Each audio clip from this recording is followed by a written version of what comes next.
Welcome to Phoenix Talks with Brenda Wolf and Diane. I am Brenda Wolf, and say hello, Diane. I'm Diane DiBiase. And we are here tonight to talk to you about a really sensitive topic. So I'm going to go ahead and put a trigger warning out there right now. I'm actually going to do it in my radio chat as well, just so that they're aware, because we're going to be talking about grief, which is a very important topic for so many people for so many reasons. And since it was Diane's turn to come up with the topic, I'm going to let her start the conversation. Okay, so this topic was inspired by a discovery call I had with someone who originally called seeking a message from the other side. But of course, being a life coach therapist, I have to dive into the grief aspect of it and allowed her to begin the process, or gave her the tools so that she can allow herself to begin the process. And so I decided that this might be a good topic because there is so much loss around us right now in so many different ways for so many. And I guess the grief that is the focus, because there's many, many different types of grief. I think the grief of the focus this evening is most likely going to be the loss of someone in your life uh, via death. In other words, it's not a breakup. It's not, you lost a friend, uh, friendship. We're talking about losing a person. I don't want to go dive into the parent losing a child avenue because that is a whole different evening of discussion that has its own home in our hearts. So I think we could just keep it as a general discussion on what grief looks like, what might it present itself as for different people, for different reasons, and what are things that we can do to help ourselves through it. Right. Yes. So, I mean, and I've heard different things about from different professionals and different research studies and different things that are out there as far as psychology goes, the 5 days, 5 stages of grief. Some have 7 stages of grief. So I want to throw all that out the window with an open mind and just say, yes, there may be some general broad spectrum things that happen as part of the human condition, but grief looks so incredibly different for every individual. And it's okay, whatever it looks like for you. And I think maybe the point of this discussion might be helping you get to a place where it's okay to grieve in whatever way is comfortable for you. So I hope we kind of accomplish that this evening. And I know we don't normally start off this way, but I feel like this warrants, because it's a trigger warning, a little more context behind where we're going to go with this. So you could even see if you're ready for it. Exactly. We'll get to the lighter stuff towards the end. Mm-hmm. But to start off with, because I mean, just in my circles, since and you had no knowledge of anything that had gone on my end Nope. and in my world when you came up with the topic, which literally floored me when you came to me, and I was like, oh, because in the Rise Radio community, we lost one of the members suddenly. In a previous family that I was in, one of the cousins passed away same day. My mother, a couple days later, went to a funeral for a friend that she's known for several years. Then somebody else is dealing with a person who decided to unalive themselves in a community setting or place and dealing with that. So it was very wow. What a weekend as far as that's concerned. And I know that those weren't the only ones. I mean, I think his name was Liam Payne. We'll go celebrity for a moment. He was part of the group called One Direction. I'm sure most people watching will know who Liam Payne is. And he passed away last Wednesday, I believe it was. falling off a balcony. Wow. Wow. I And didn't. there are a lot of fans, don't know him, never met him, but they're still feeling that loss, feeling that grief, that sadness that takes over. Yeah. And that's where the healing process, whether you know somebody or you don't, whether you're close to somebody or you're not, there is some level of, oh, wow. And it just hits you. Mhm. And we've all lost somebody. And I guess depending on how close you were to the person, that's gonna determine what your grieving looks like. Obviously, the closer the person is to you and the more of a connection that you had to the person, Mm-hmm. the deeper and the more complex and perhaps longer the grieving process is. Yeah. Um, and so we might want to dive into that a little bit. Everybody kind of knows the general stages and presentations of grief, you know, shock and denial, anger. There's some guilt sometimes. So, Um, yeah. there's, you know, all the different stages and phases that you go through. So I just wanted to talk about some of those different stages and phases and what they might look like in individuals, because grief looks different on everyone. In some people, it could look like hyperproductivity and avoidance. Mm-hmm. So they might be stuck in that denial stage Right. and need to start acknowledging and accepting and moving forward. So like, I kind of want to piece together, okay, if you're having this kind of a urge symptom, it might be that you're experiencing this stage of the grieving process. And let's help you push to the next stage kind of thing. Right. A lot of people, I know a few, I won't mention, but there are a lot of people who don't have time to grieve. And I think that goes along with the hyper productivity of doing, so that they're completely distracted from having to think about it. Because once they start to think about it, then they can't think about anything else, and they're worried about falling into that hole,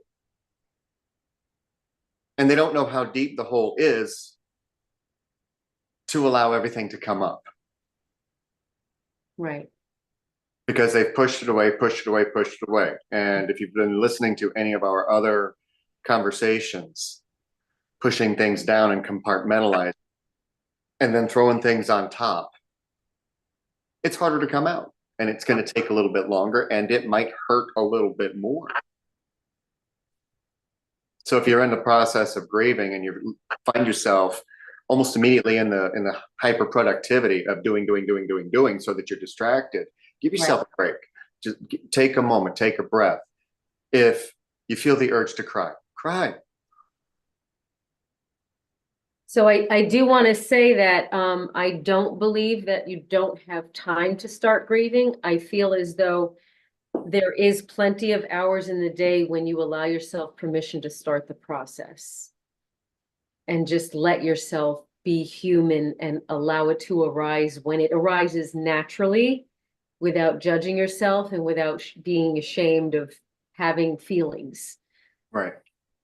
So I know there's a lot of folks that struggle with that, and you know, you're at work, you're here, you're there, you've got things to do, you have to get paperwork done, there's whatever issues come with um post pardon, what, you know, post death Yeah. issues. Post-mortem. Right, post more, I couldn't remember the word, thank you. That's okay.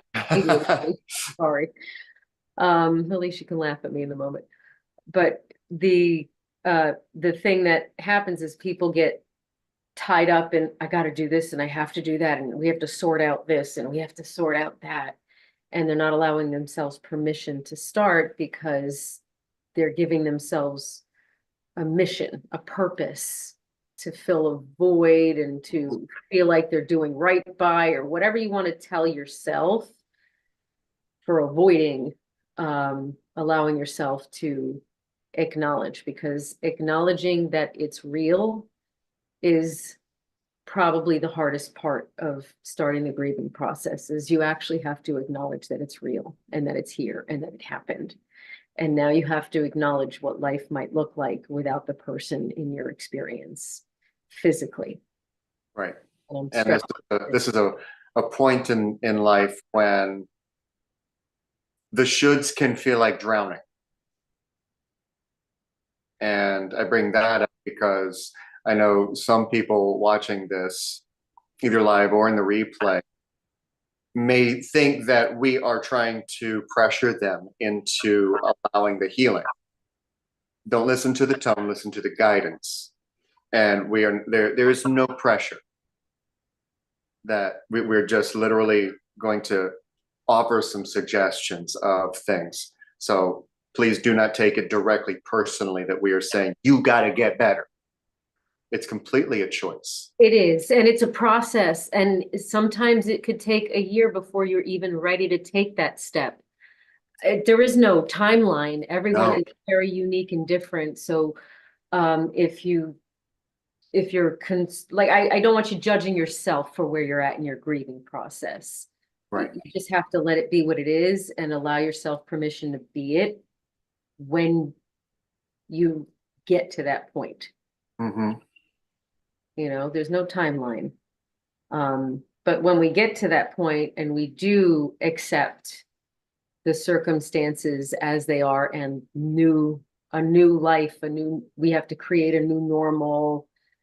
We have to move past the feeling of not having them next to us, doing certain things, going to certain places, and create a new experience for ourselves. So that takes a bit of acknowledgement and acceptance, and that kind of pushes you into getting mad that they're not there. Yeah. That's got to be okay too. It's okay to get mad that they're not there anymore, that you got robbed of more experiences with them. Mm-hmm.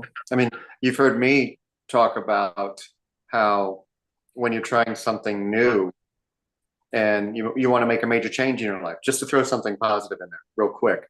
But whenever you want to make a change in your life that's going to provide benefit to you, you got to train the body because the body is in a routine. Why do I bring that up? Because when there is a loss of a person in your life, whether it's through death or just complete separation, because that counts too, because they're no longer there. You're no longer caring for two people. You're no longer setting the table for two people. You're no longer doing the dishes, paying the bills for two people or more. And you have to allow yourself the time to get used to that. If you need to set the table for two people to make yourself feel better, that's okay. And if anybody says it's not, don't listen to them because it's okay. It's normal. It's what you're used to, and it's how you cope.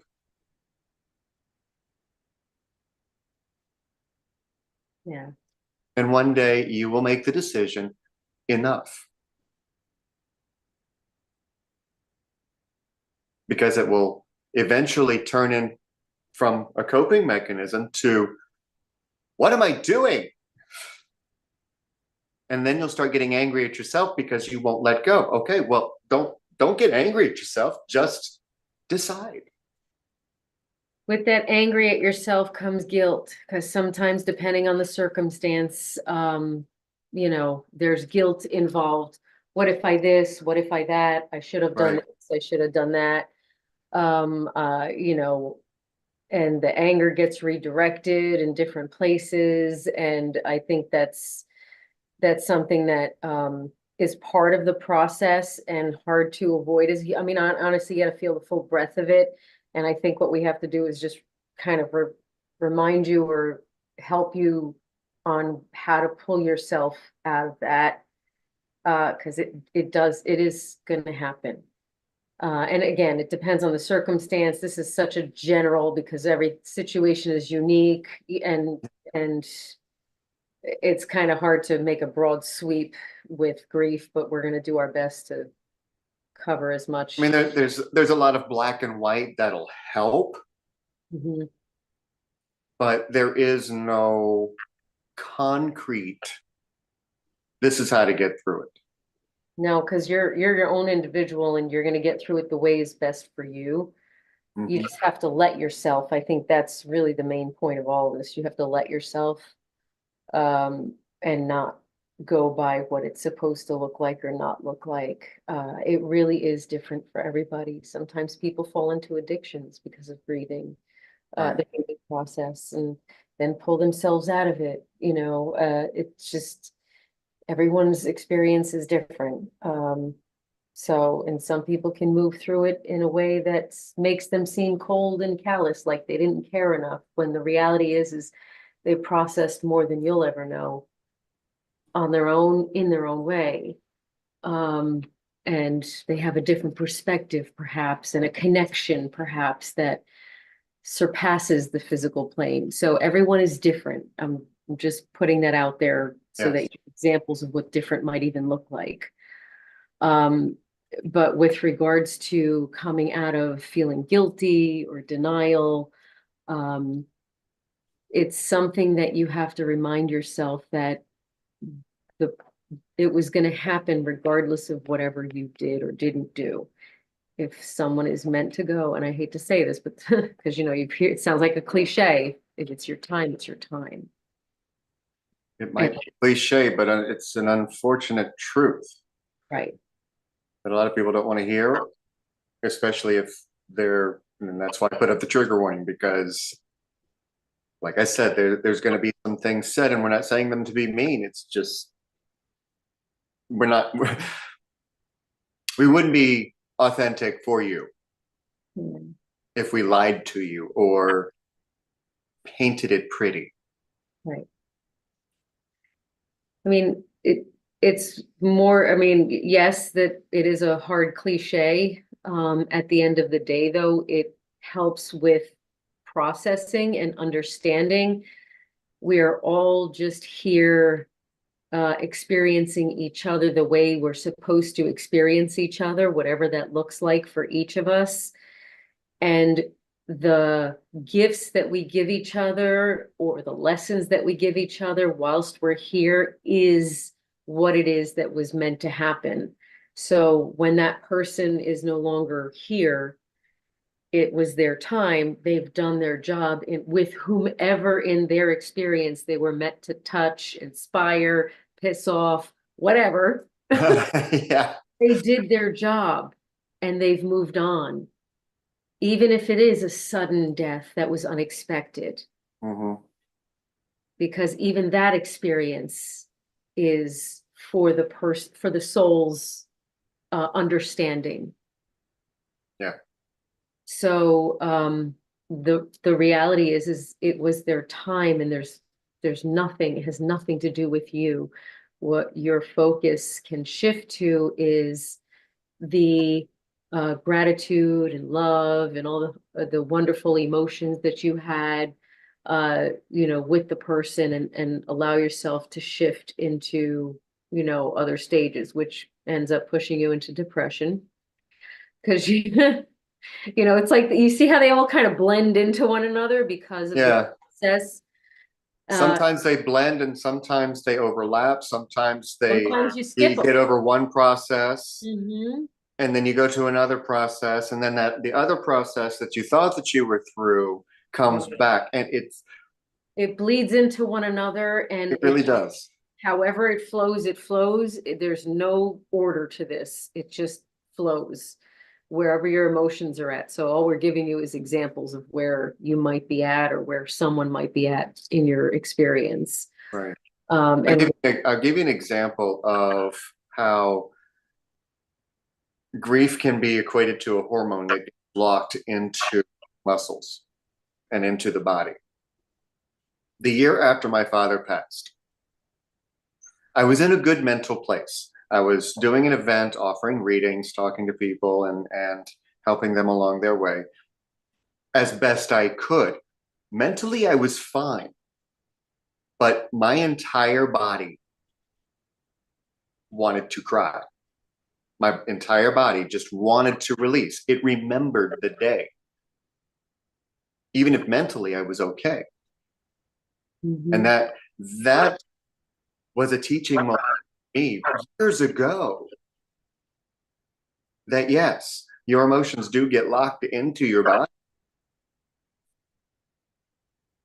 Yeah, they And do. when there is a dead stops, pardon the pun, to that, the body misses it. The body itself will grieve whether the mind is or not. The body remembers. So there will be times that you will be in such a great mood, and all of a sudden you will move a certain way, turn your head just a half tilt, and something gets released. And all of a sudden you're really emotional. You're just wanting to cry, not knowing where it came from. Your body's grieving. Your body is healing. And that's what grief is. It's the body healing from a loss. Yeah. Yeah. So there's a lot of depression involved when you lose somebody, and that depression looks very different for everybody, and it could show up in many, many different ways. And this is where things might overlap. Some people only focus on the positive and don't allow themselves to get sad and kind of disconnect from the reality. So it's almost like your depression includes denial, Mm-hmm. and you're not you're kind of skipping over a couple of things. You might start being a comedian, you might start making jokes, and that's a way of kind of masking the pain. So that might be another thing to pay attention to, is pay attention to how you're responding to the experience and where you're at. Now you don't have to move from there. Just acknowledge where you're at and be present with yourself and allow yourself space to to understand if where you're at is helping you or uh, projecting itself outward in ways that are self-sabotaging without you realizing. So that's the only thing you need to watch out for, is how it's affecting your daily life, because you could be losing sleep, you could be not eating well, you could be isolating yourself from your friends, etc.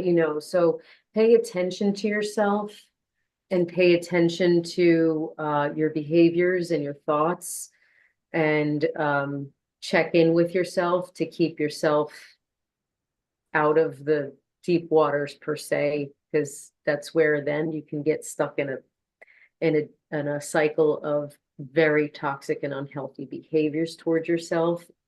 Mm-hmm. I'd rather you face uh, the situation as it is with regards to what emotions need to come up, and allow those ugly emotions to come up, and they'll be gone as fast as they came in. It will. Let them come up, and they're going to do that multiple times. God knows, maybe sometimes for years, depends on what the circumstances are and who you lost. So, again, it's different for everybody, and don't judge it. But to move yourself through, pay attention to what you're doing, what you're thinking, and see if you've taken on now things that, or you started doing things that you weren't doing before. Because it's very easy to become apathetic and lose motivation when you don't have that person anymore. Right. And And I have been watching the chat. We don't have any comments yet, but I know that we have a few that are watching, and they haven't said hello yet. So hello to the chat. I know you're hello, everyone. there. Thank you for staying with this challenging. Yeah, feel free if you have any comments, questions Mhm. in the live chat, please, Yeah, to post them, and we'll address them. Uh, yeah. you were talking about cracking jokes. If the person that is no longer with you was the type of person who had a larger than life sense of humor that was just completely contagious and infectious. And something funny crosses your mind, say it.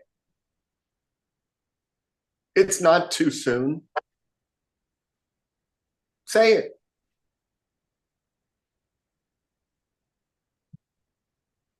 The day Leonard Nimoy passed away, I said, well, at least he had a long life and prospered.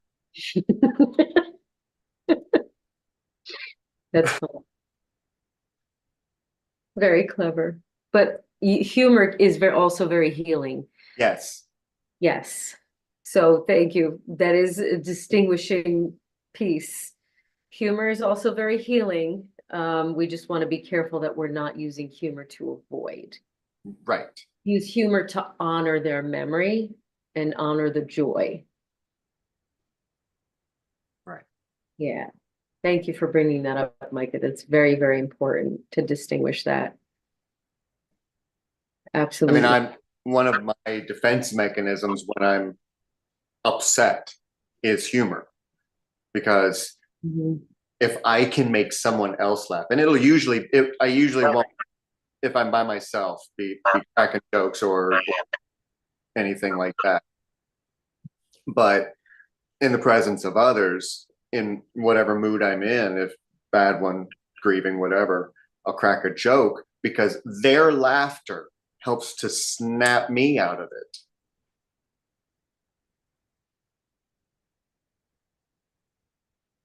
Yeah. Humor is helpful. It really is. So is talking about the loved one. That's something that um, sometimes you don't want to hear too much because it's bringing up a lot of pain.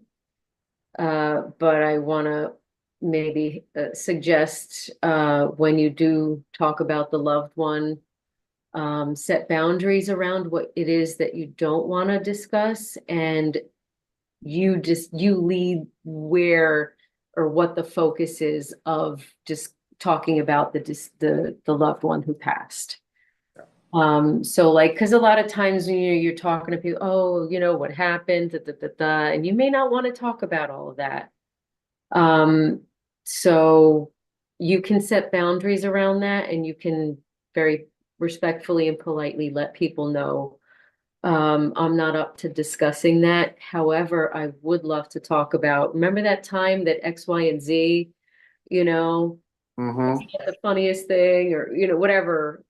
So you are allowed to shift the focus to somewhere else. You're not obligated to answer individuals who are seeking information that maybe isn't, you're not in a place to address. Okay, so set boundaries. It's okay. And I would say, there are three words that a lot of people like to hear when you haven't reached out in a while.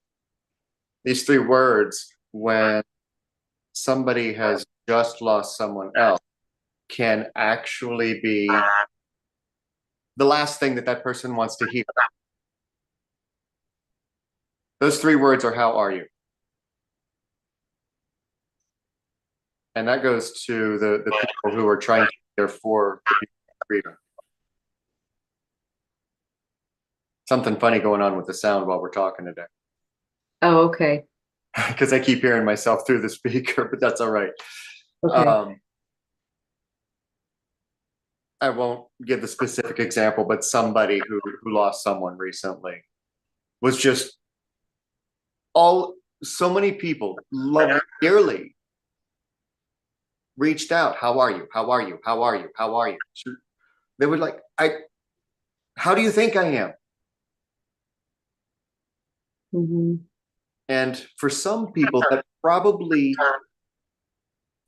stung, hurt. Why is she being such a bitch? Why do you think? It's not about you.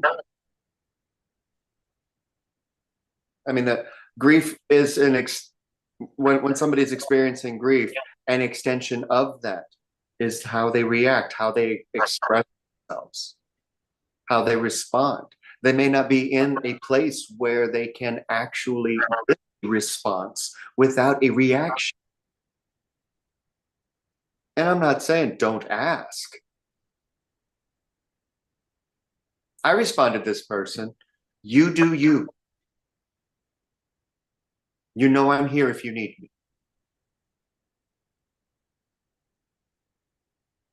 Yeah. And the gratitude that came back, because so many people have been trying to overthrow with compassion. And there's nothing wrong with that. We're human. We want to be there for somebody else. Yeah. Don't stop, but don't take personally what you hear. Because when there's grief, there's not much control on what's going to come out. It may be laughter, it may be physical rage. We pray for those not to happen, but they do. But it's going to present itself differently for every single person on this planet.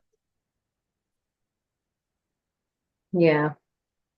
Yeah, grief looks different, and anger is a big piece of it. Sometimes people are just mad, and that's okay. Mm-hmm.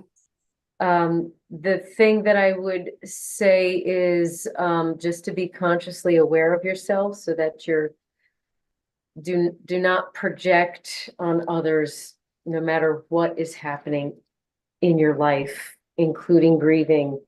So please be mindful and give yourself compassion and love, and nourish yourself through the process so that you catch yourself and not project it out onto others. Mostly when people are asking you how you're doing, they're genuinely concerned when it comes to something like this. And if you're grieving, it's a genuine thing. If you don't want to go into details and don't want to answer the cliche hanging in there, one day at a time, and you want to say something a little more authentic and honest, you can say, I'm processing. Yep. And that's enough, period. That's a full sentence. And you can also follow that with, I don't really want to go into it. And thank you for asking. I appreciate your concern. Yeah. You could follow it with gratitude, because ultimately they're just concerned for you. So I don't want you to lose sight of the world around you actually having compassion for you, because I know that sometimes when you self-isolate, that can happen. So this is just information for you to help yourself. If you resonate with it, if you happen to have been there, done that, then it resonates, then you have tools now that are a little different. The integration of life without them is the challenging part, is learning what your new normal is, learning what things feel like without them, having to combat bouts of missing them. Mm-hmm. So what I can only make suggestions. Let it be inspiration for whatever sparks your soul and can nourish you through it. I could say focusing on the energy of love and joy and laughter and all the wonderful things that you experience together, and allowing yourself to feel those emotions again will help you through that period of missing them. So it'll help you shift the focus away from the state of lack and into, I can tap into those emotions because they're always here with me. So I have access to those emotions as well as those I miss you emotions. I can also tap into bringing that love right back to me right now in this moment.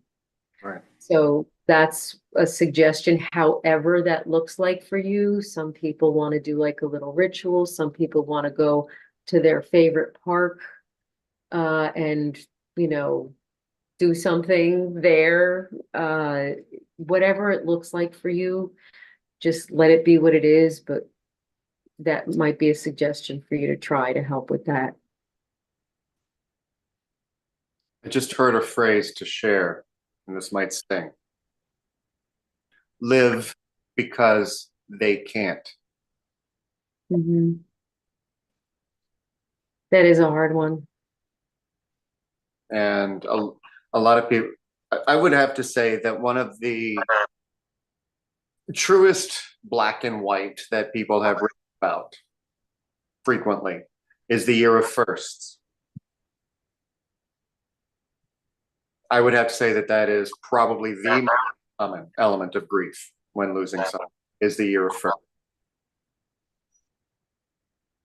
The first Thanksgiving, the first Christmas, the first birthday, the first anniversary, all of those are celebrations that not only mentally but physically were shared with that other person. And Mhm. now they're not there. And this is the first time that you're experiencing that. And honestly, each day is a first. Can I bring something up because you're talking about firsts? Yep.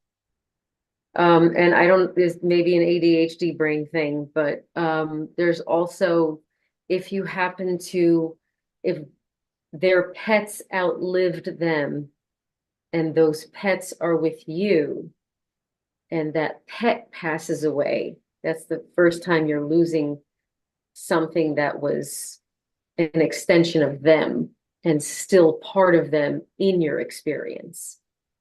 True. So that's like a double whammy kind of a grieving process because it was their pet. And so now it's almost like you're losing them again. So that is something that may happen. Again, it all depends on your relationship, how close you were, etc. But that is something that is possible to happen. So the first time that happens, be prepared for the next wave of a special kind of grieving. Yeah. And thank you for bringing that up because that's a good point. I wouldn't have thought of that, and I don't know how many people would, and that's amazing to share. There's so many branches to grief and so many different circumstances. We're only scratching the tiny, teeny surface, Yes. you know, but I hope that we can help in some way, help people kind of process a little bit deeper, more. And what you said before, live because they can't. I hear heart-wrenching things coming from the hurricane path because they're still finding people. Right. So the level of collective grief that there is out there with regards to loss to that degree, those folks, they gotta rebuild from scratch, from nothing. Like everything's gone. The town is gone. Like Yeah. And that's and that's one of the extensions of grief that, I mentioned it in the promo without mentioning it directly, Mhm. but loss of property, Right, right. especially that way. Because first you went through hell, well, you're still there as you rebuild.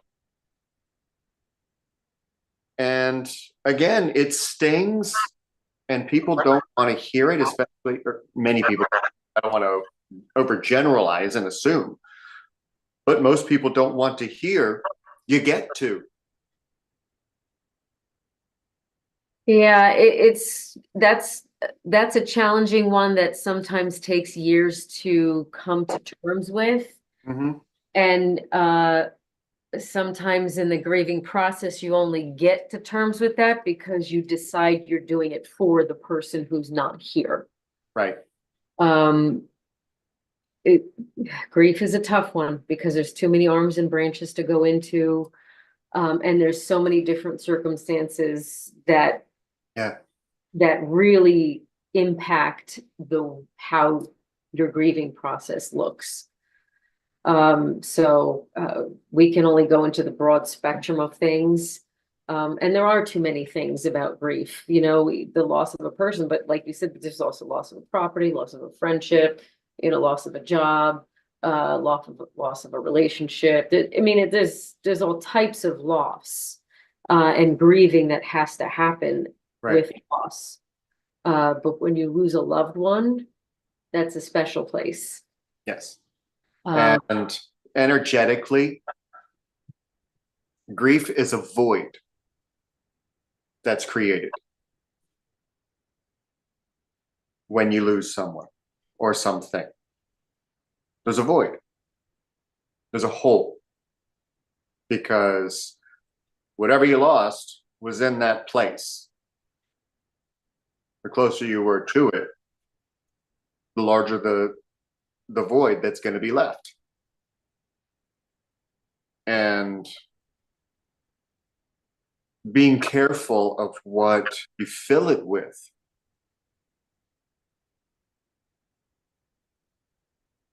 Can fill it with anger, can fill it with regret, can fill it with guilt, can fill it with depression, all of the above.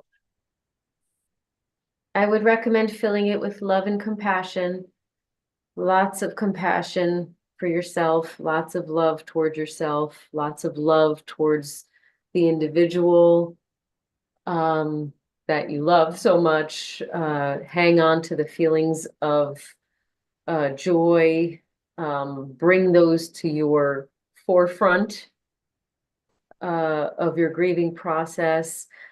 Don't avoid the ugly feelings. The point is not to live there eternally. Right.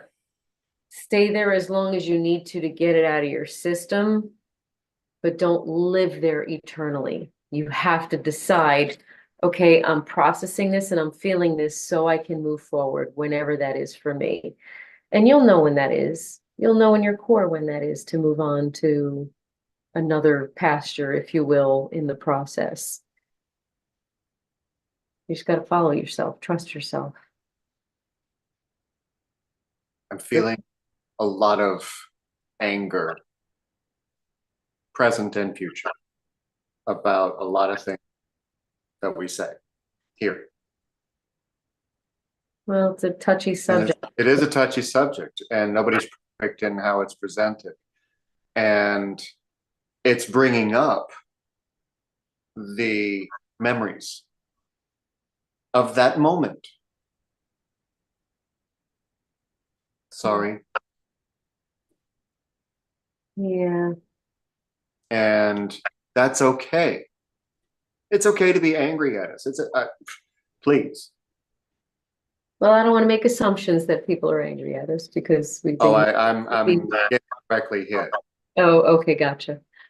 This isn't an assumption. Gotcha. Gotcha.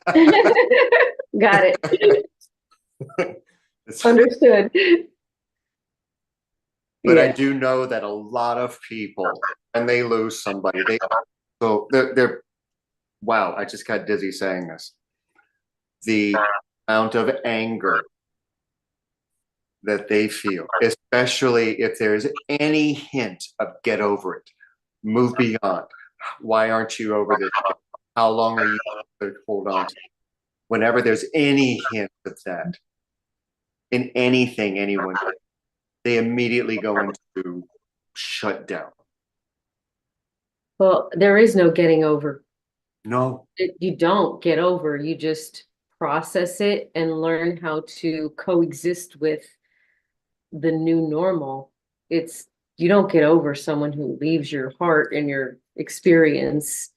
It doesn't work like that. I don't feel like, maybe that's my personal opinion. I feel like that they're always with you and you have to get used to they're not in your space by creating a new normal for yourself. That is something that you can integrate into acceptably for yourself and your health and well-being. Absolutely. That's another process of discovery because whatever that looks like for you is very unique and individual. And sometimes it could take years for the stages to develop and go process. It depends on the situation. It's very I different. think one thing that we really to help everyone to understand is it's okay Mhm. to grieve. It's okay to miss someone. Mhm. It's okay to be angry at your creator because they took your loved one away from you. It's okay. And nobody can take away how you feel. Nobody can change how you feel. Mhm.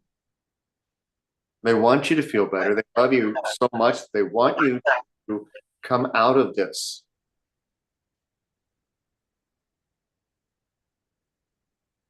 But until you're healed, you won't want to. And it does heal. It doesn't go away. Scars don't leave. I had one from surgery I had almost 30 years ago. Started itching today. I'm like, why? Hmm. Just as an example that it doesn't go away. It's always part of you. What your experiences as you go through life are always going to be part of you. Yeah. And when that experience with that person stops, you might as well be a crash test dummy Hmm. in a simulation.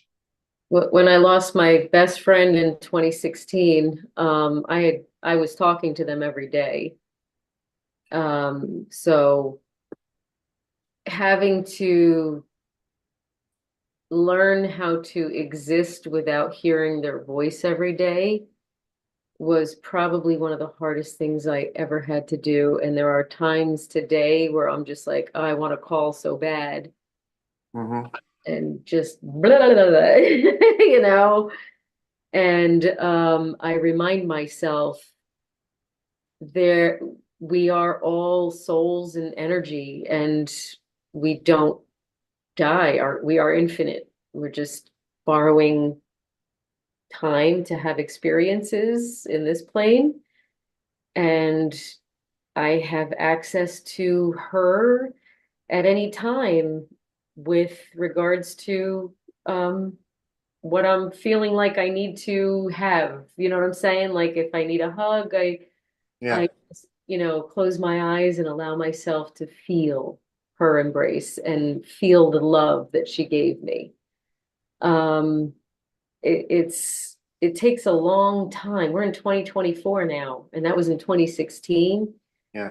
And I have gotten to a place finally where I can like just, you know, call that energy in and feel that love.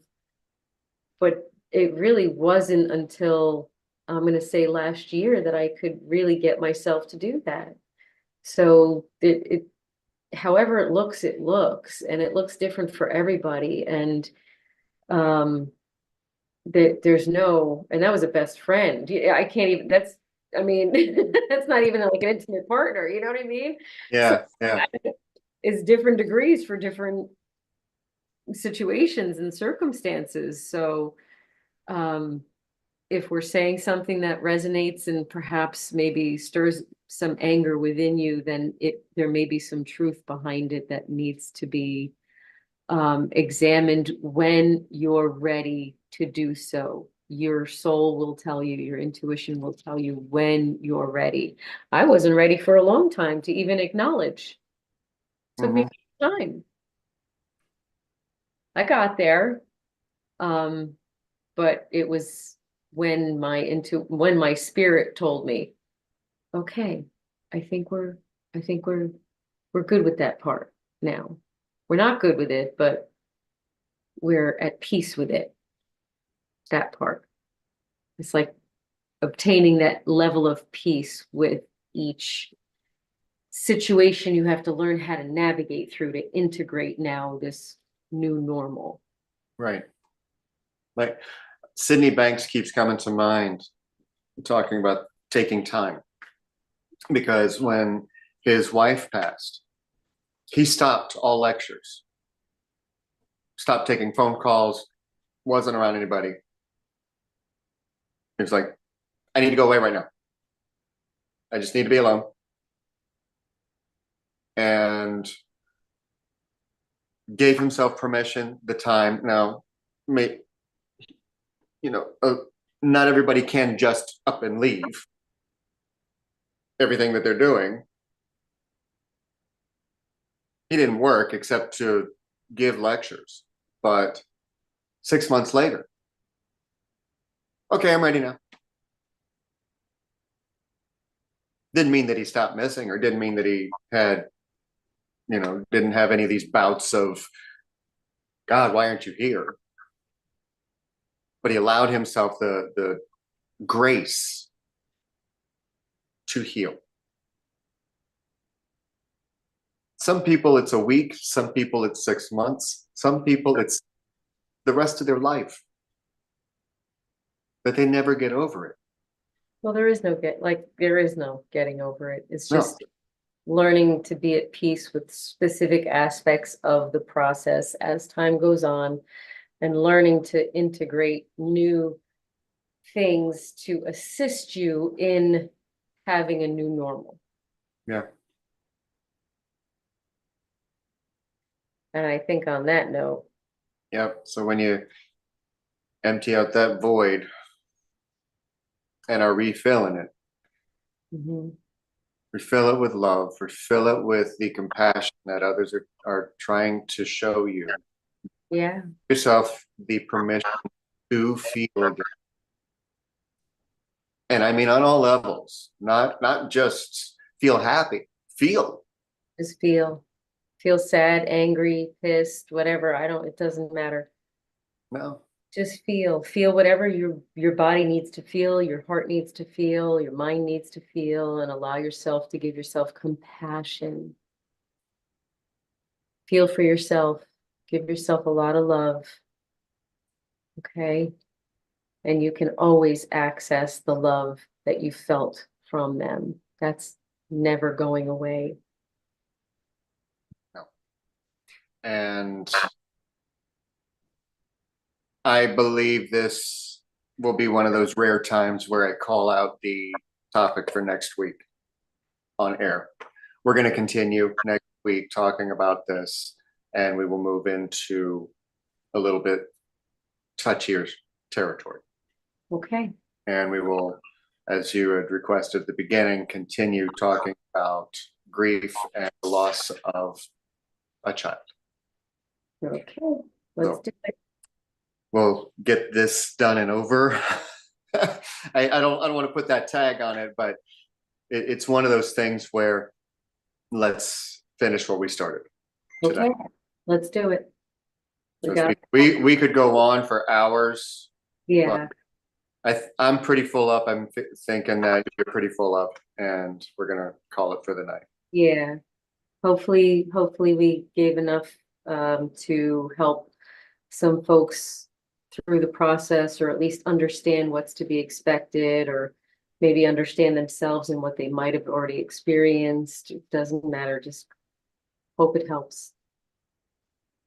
I feel the same way. Thank you for tuning in. If you watched the live broadcast, thank you for watching on the replay. Don't forget, if you are still interested, or if you have any interest, I will put the link in the description below for Subscribe and Rise. The actual call is going to be Sunday, October 27th, and then it will meet every 14 days after that. Cost of that is $30 a month. The first call is on me, so you'll have the opportunity to attend one call, and it'll start charging you every month on the 14th day. On the 14th day after you subscribe. So thank you for doing that, Micah. That's great. That's so necessary. I'm really looking forward to it, and it will give the opportunity for people to get direct readings from me, direct coaching, conversation for an hour. I will go as long as 2 hours if needed, more than, but it is actual direct access with me twice every 14 days. And it's only $30, which is huge off of what I normally charge for one-offs. So the link will be in the description below. And we will be back next week to continue this conversation. Thank you for tuning in. We love you. Take care of yourself. Big hugs to everybody. Big hugs, big love, and keep going. And I'm sorry for your loss. Thank you.